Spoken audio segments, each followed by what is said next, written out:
Hola, ¿cómo están? Bienvenidos a PSU Historia. En este video en esta serie de videos, serán 3 o 4, vamos a hablar de los últimos 100 años de la historia de Chile, desde 1917 hasta 2017, a petición de muchos que votaron por Historia de Chile Reciente en una especie de encuesta que hice por las redes sociales.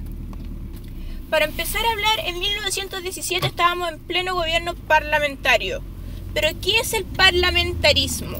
Para empezar con eso necesitamos remontarnos un poco antes de la fecha en la que queremos partir, que es la guerra civil, para darnos un contexto de cómo surgió el parlamentarismo.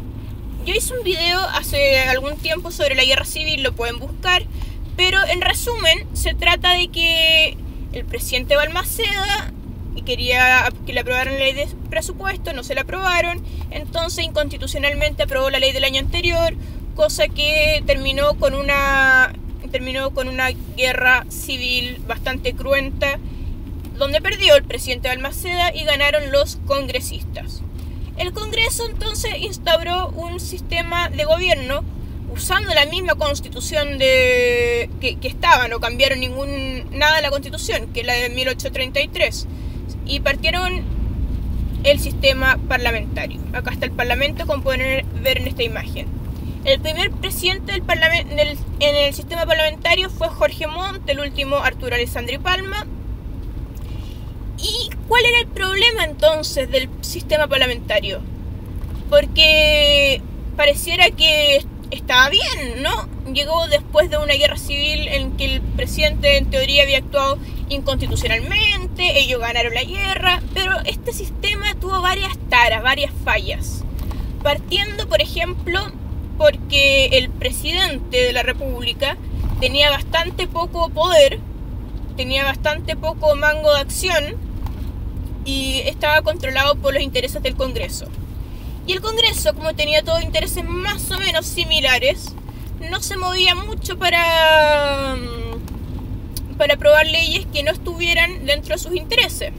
Por eso hubo mucho también lo que se llamó la obstrucción de la aprobación de leyes, porque como tampoco había clausura para el debate, una persona podía levantar la mano, ponerse a hablar, ponerse a leer el Quijote, como ocurrió en una ocasión, y nadie lo podía interrumpir.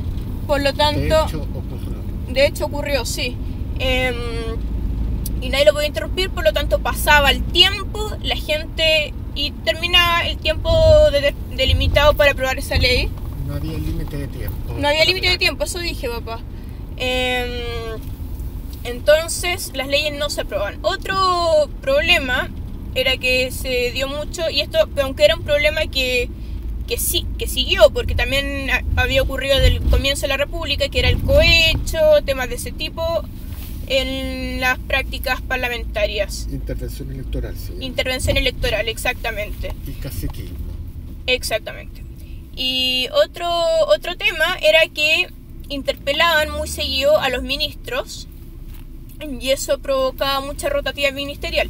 ¿Qué quiere decir que interpelaban a los ministros que había rotativa ministerial? Para algunos les puede sonar a chino. Lo que pasa, les voy a explicar así como con pera y manzana. Imagínense que hay un ministro que al Congreso no le gusta.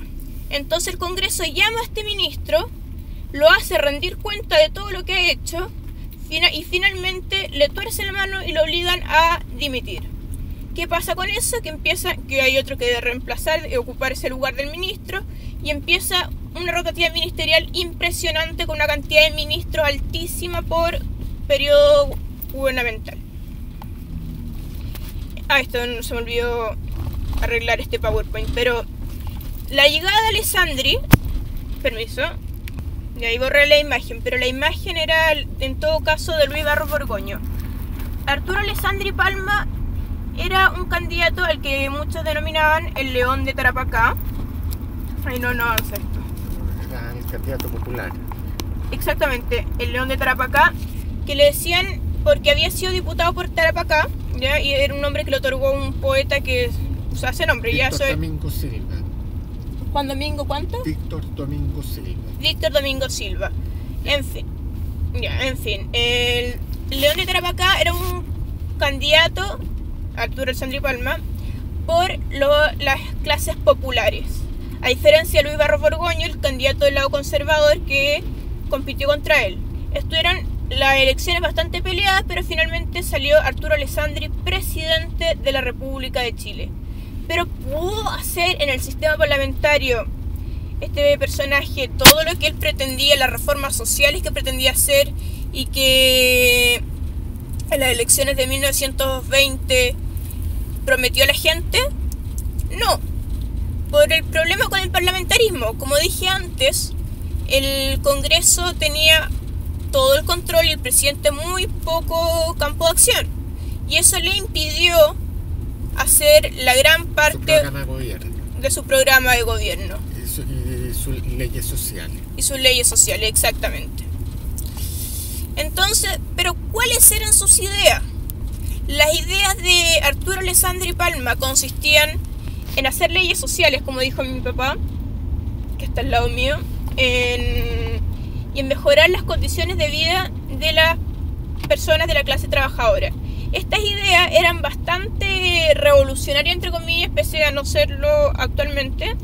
Revolucionarias en su tiempo porque casi todos los presidentes del periodo parlamentario abogaban por el bienestar de las clases más altas. No estaban dentro de su programa de gobierno, no contemplaban las clases populares. Arturo Alessandri sí las contempló. Pero como decimos, este tema de las leyes sociales no pudo ser aprobado, pero hay un tema muy importante que... Impedido por el Parlamento. Claro, impedido por el Parlamento, sí lo dije. Que fue el ruido de sables. Debido a esta obstrucción por parte del Parlamento, en un momento los militares son invitados al Congreso a ver cómo se aprueban las leyes. Entonces, ahí pongo una caricatura donde está el militar oyendo cómo un cocinero prepara la dieta, porque en realidad lo que hacían, esto es una caricatura, una metáfora, porque los que estaban planeando en el Parlamento, lo que estaban debatiendo, era la llamada dieta parlamentaria, es decir, cuánto sueldo querían recibir ellos mismos. Esto a los militares los enfureció y lo que hicieron no fue nada del otro mundo tampoco. Porque en vez de leyes para favorecer a los trabajadores que están en gran situación, están en una ley para subirse el sueldo a ellos mismos. Exactamente, eso es lo que estaba diciendo. Entonces no hicieron nada del otro mundo, solamente tomaron sus sables y empezaron a hacer ruido. Sin embargo, ese ruido provocó que los congresistas se asustaran y temieran que hicieran algo más que eso. La primera ley social, la ley de silla. Y emitieron la ley de la silla, que decía que si un trabajador estaba más de 12 horas trabajando en un día, tenía derecho por lo menos a una silla, un lugar donde sentarse. Fue la primera ley laboral. Exactamente, fue la primera ley laboral. En esta época no existía ningún código laboral, ni derecho al trabajo, ni nada de eso. O sea, los trabajadores estaban a la intemperie de lo que dijera el contrato y punto. Y eran contratos bastante poco favorecedores de los trabajadores en esa época, al contrario de como esto hoy en día. Entonces, no estaban protegidos. No estaban protegidos, exactamente. Porque se supone que estaban en igualdad de condiciones con los grandes empresarios para negociar de igual a igual su contrato de trabajo. Claro, el motivo por el cual ocurría todo esto, porque no estaban en igualdad de condiciones en estricto rigor. En esa época existía el liberalismo, que se hablaba de la igualdad entre todos. Pero resulta que no todos son iguales. No, pues algunos tienen más y otros tienen menos. Y a los que tienen menos poder, el Estado tiene que protegerlo. Exactamente. Eso es un concepto, una idea que se empezó a concebir más adelante. Pero en este momento donde está en boga las ideas más liberales, como dice mi papá, el problema fue el problema de la cuestión social, que ya lo explicamos en algún otro video, y empezaron a aprobarse entonces las leyes sociales. La cuestión social fue determinada por el fin de la Primera Guerra Mundial, de desplome de salitre. Sí, creo que lo expliqué eso en otro video. Esta imagen corresponde a la noticia del Mercurio del 11 de septiembre de 1924. Al parecer todo tiene que ocurrir un 11 de septiembre, ¿no es así?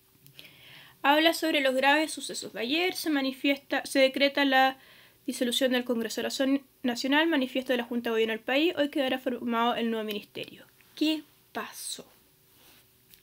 Para empezar a hablar, comenzó un comité militar luego del ruido de sables, que partió directo a la moneda a expresar su descontento hacia el presidente de la República, Arturo Alessandri Palma.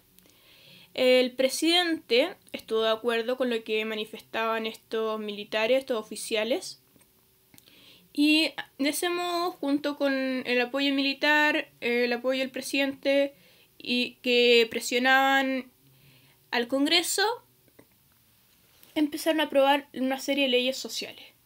Pero este comité militar fue adquiriendo más y más fuerza hasta que el presidente Arturo Alessandri renuncia y ocurre esto. Se disuelve el Congreso Nacional. Por tanto, una junta de gobierno asume, presidida por el oficial Altamirano, y entre los cuales se encontraba, no sé dónde es en la foto, creo que es este de la foto, Carlos Ibáñez del Campo, que empieza a gobernar, pero al cabo de un tiempo le piden a Alessandri que retorne. Esto un año después, en 1925. Y en 1925 lo primero que hacen es cambiar la Constitución, que a pesar de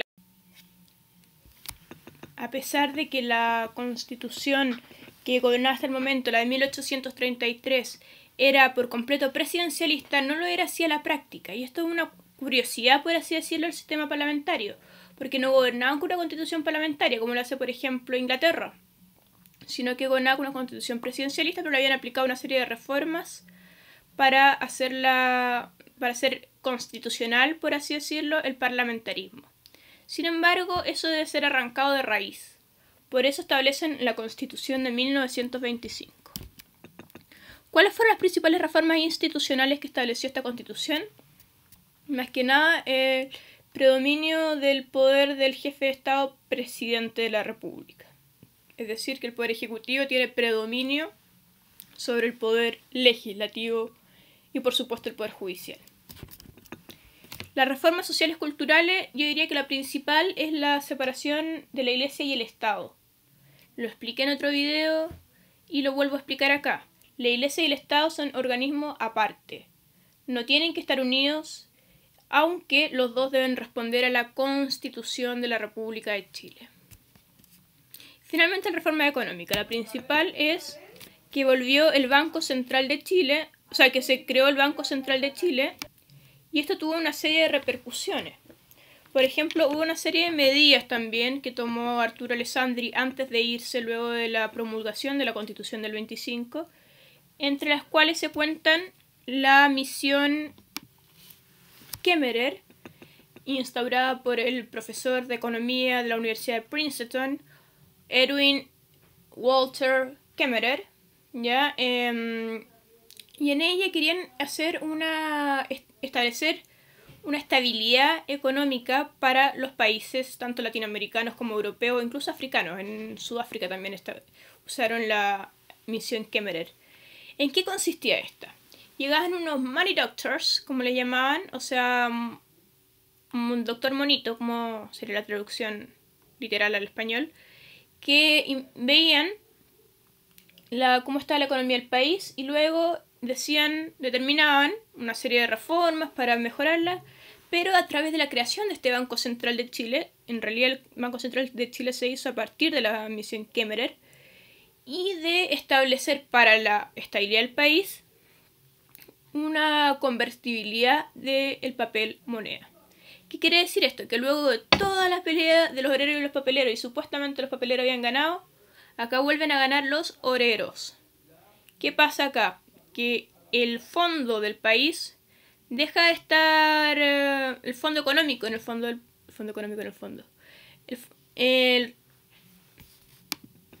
sustento económico del país deja de estar determinado por una serie de elementos que producen inflación, según estos money doctors, y empieza a estar determinado por el oro. Ganaron los obreros otra vez. Después van a ganar de nuevo los papeleros, pero eso es otro tema. ¿Y quién se opuso a la Constitución de 1925? Porque la Constitución de 1925, como decíamos, veía las reformas sociales, las reformas laborales, entre muchas otras cosas, en pos del trabajador, en contra del parlamentarismo. Bueno, entonces está claro quién se opuso. La oligarquía. Y los parlamentarios, por supuesto, y la oligarquía. Pero a pesar de eso, en 1925 se llaman elecciones presidenciales con un congreso y todo, pero ya con la Constitución del 25, es decir, con constitucionalidad, y vence Emiliano Figueroa Larraín. Emiliano Figueroa Larraín tenía como ministro de Hacienda un sujeto que se llamaba, a ustedes les sonará, Carlos Ibáñez del Campo. En el fondo el que gobernaba no era Emiliano Figueroa Larraín, sino Carlos Ibáñez del Campo, uno que se convertiría en el gran rival de Arturo Alessandri. Pero eso será tema para el próximo video, porque una vez que renuncia Emiliano Figueroa Larraín, gracias a el muñequeo de Carlos Ibáñez del Campo, este se convierte en presidente de la República. Muchas gracias por ver el video, esperen hasta el próximo. Ahí se ve.